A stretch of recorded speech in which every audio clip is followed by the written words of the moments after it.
Hoje vamos explorar um tema fascinante que muitas vezes é pouco conhecido e discutido: a Bíblia e a história da origem do povo africano. A Bíblia é um livro sagrado que tem influenciado culturas e religiões há milênios, mas poucas pessoas sabem que ela contém informações importantes sobre a origem do povo africano. Vamos mergulhar nas Sagradas Escrituras, desvendar fatos pouco conhecidos e aprender sobre os ancestrais bíblicos dos povos negros e africanos. Os povos africanos na Bíblia. Poucos se lembram de que o povo de Israel viveu por muito tempo na África, enquanto escravo no Egito. As relações entre o povo do Israel bíblico com os povos da África foram muitas. A África, principalmente na região do Egito, será tida ora como local de refúgio. Gênesis capítulo 12, versículo 10 a 20.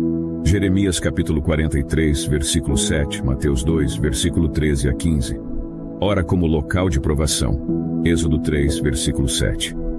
O primeiro relato na Bíblia que se refere aos povos africanos é o fato dos filhos de Cam terem ido habitar nesta região. Gênesis 10, versículo 10 a 20. Na formação do povo de Israel, os povos africanos são representados por Efraim e Manassés, filhos de José com a egípcia Asenate. Gênesis 41, 50 a 52. Após o êxodo, Moisés casou-se uma etíope, o que gerou repulsa em Miriam e Arão. Números 12. Tudo leva a crer que Miriam se revoltou com este casamento de seu irmão, não por sua esposa ser de outra tribo, mas sim pela sua cor de pele. Tanto que Deus colocou um castigo sobre Miriam: lepra. Miriam literalmente sentiu na pele o que era ser desprezada por ter uma cor diferente dos demais. Mais à frente temos o relato da visita da rainha de Sabá ao rei Salomão. Visita esta que deixaria em Israel não só riquezas da África, como uma incrível impressão em Salomão. 1 Reis 10, versículo 1 a 13. Em um dos momentos mais marcantes da vida de Jesus, o Calvário, quem o ajudou a carregar a cruz foi um africano. Simão, o Cirineu. Mateus 27, versículo 32. Pai de Alexandre e Rufo. Marcos 15, versículo 21. É também no Novo Testamento que vemos a importância dada por Deus para a evangelização dos povos africanos, ao enviar Filipe especialmente ao encontro do eunuco da rainha etíope. Candace, Atos 8, versículo 26 a 39. A partir deste encontro, toda a Etiópia seria evangelizada ainda no século I. Uma prova de que Jesus veio para todos os povos e não apenas para os judeus, e que em Cristo não pode mais haver distinções com base na cor da pele, gênero ou classe social. Tanto que um dos profetas e mestres na igreja de Antioquia era Simeão, um negro, Atos 13, versículo 1. Simeão é um dos pastores que impuseram as mãos sobre Paulo e Barnabé, enviando-os como missionários ao mundo conhecido. Atos 13, versículo 3. E Paulo ainda citou a mãe de Rufo, que era uma mãe espiritual para ele. Romanos 16, versículo 13. Referiu-se talvez a Rufo, filho de Simão, o Cirineu, que muito provavelmente tornou-se pastor em Antioquia. Nestas poucas citações bíblicas vemos o papel de destaque dos povos africanos participando da formação do povo de Israel, estando presentes no Êxodo, no estabelecimento do povo em Canaã, no período dos reis, na crucificação de Jesus, no início da evangelização e finalmente na formação da igreja cristã. Passamos assim a destacar as 4 fases que marcaram o povo africano nas escrituras bíblicas. Primeira fase: a linhagem de Cam e a conexão com a África. Vamos iniciar nosso mergulho nas páginas bíblicas com a linhagem de Cam, um dos 3 filhos de Noé. A Bíblia identifica Cam como o ancestral dos povos africanos e negros.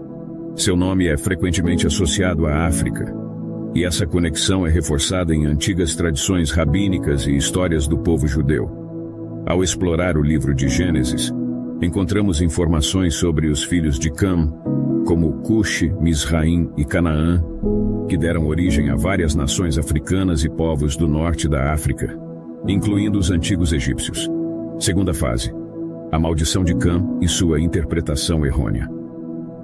Um ponto importante a ser abordado é a maldição de Cam, descrita no livro de Gênesis. Entretanto, é fundamental esclarecer que essa maldição não recaiu sobre os povos africanos como um todo, mas sim sobre Canaã. o filho rebelde de Cam, que habitava a região do Oriente Médio.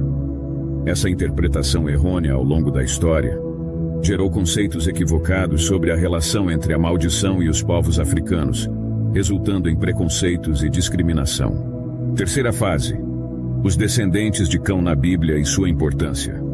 Vamos explorar as informações presentes na Bíblia sobre os descendentes de Cão, como o povo de Cush e Núbia, cujas terras correspondem a regiões atuais do Sudão e Etiópia.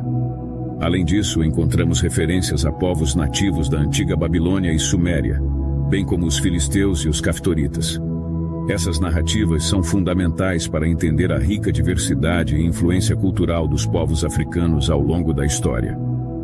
Quarta fase: o significado do termo Cush e Mizraim na Bíblia. Exploraremos o significado do termo Cush na Bíblia, que está associado à Etiópia e Sudão e tem como significado literal Etiópia ou negro. Da mesma forma, Mizraim representa os antigos egípcios e outros povos do norte da África.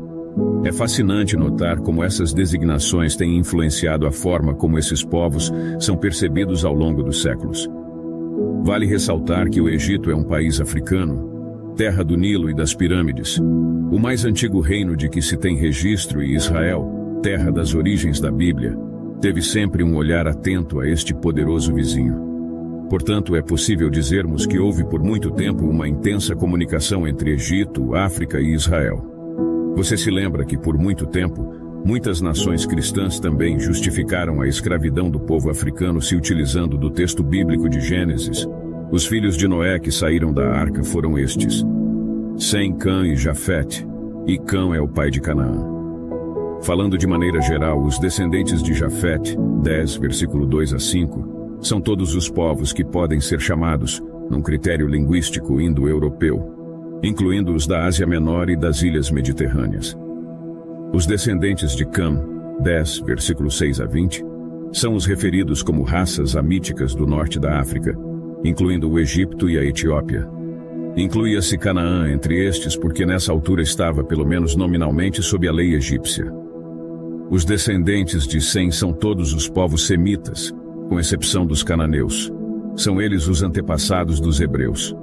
A maldição que recai sobre Cã, identificado como as nações dos povos africanos, os teria tornado inferiores, justificando assim a sua escravidão. Você se lembra que Moisés foi iniciado em toda a ciência egípcia, África, e era poderoso em palavras e obras? Você se lembra que na África costumava-se associar certas ocupações e ofícios a clãs e tribos particulares que neles se aperfeiçoavam? Encontramos na Bíblia muitas passagens como esta. Lameque teve 2 mulheres. Uma chamava-se Ada, e o nome da outra era Sila. Ada deu à luz Jabal, que foi o pai de quantos habitavam em tendas e conduziam rebanhos. O nome do seu irmão era Jubal, que foi pai de quantos tocam cítara e flauta. Por seu lado, Sila deu à luz Tubal-Caim, pai daqueles que fabricavam todos os instrumentos de cobre e ferro. Você se lembra que o Salmo capítulo 149, versículo 3 diz: Cantem ao som de harpas e tambores. Você se lembra que Jesus provavelmente viveu um tempo de sua infância na África? Depois de partirem, o anjo do Senhor apareceu em sonhos a José e disse-lhe: Levanta-te, toma o menino e sua mãe, foge para o Egito e fica lá até que eu te avise, pois Herodes procurará o menino para matar. Você se lembra que Simão Cirineu, que ajudou Jesus a carregar a cruz, era um africano, de Cirene, atualmente Trípoli, no país da Líbia, África, e que ele tinha 2 filhos, Alexandre e Rufo, íntimos de São Paulo? Saudai este eleito do Senhor e sua mãe, que é também minha. Você se lembra que a África teve os primeiros cristãos já no 1º século, como nos conta o livro dos Atos, no seu capítulo 8, versículo 26, quando narra o encontro de Felipe com um alto funcionário da rainha Candace da Etiópia, o eunuco, que era alguém que já sabia ler um texto como poucos, mentalmente? Através desta jornada pela Bíblia, pudemos descobrir fatos surpreendentes sobre a história da origem do povo africano. A importância de compreender o contexto e a interpretação correta das Escrituras é crucial para evitar estereótipos e preconceitos infundados. A Bíblia nos mostra a diversidade e a riqueza da história africana, evidenciando que os povos africanos têm contribuído significativamente para a formação da civilização e da cultura global.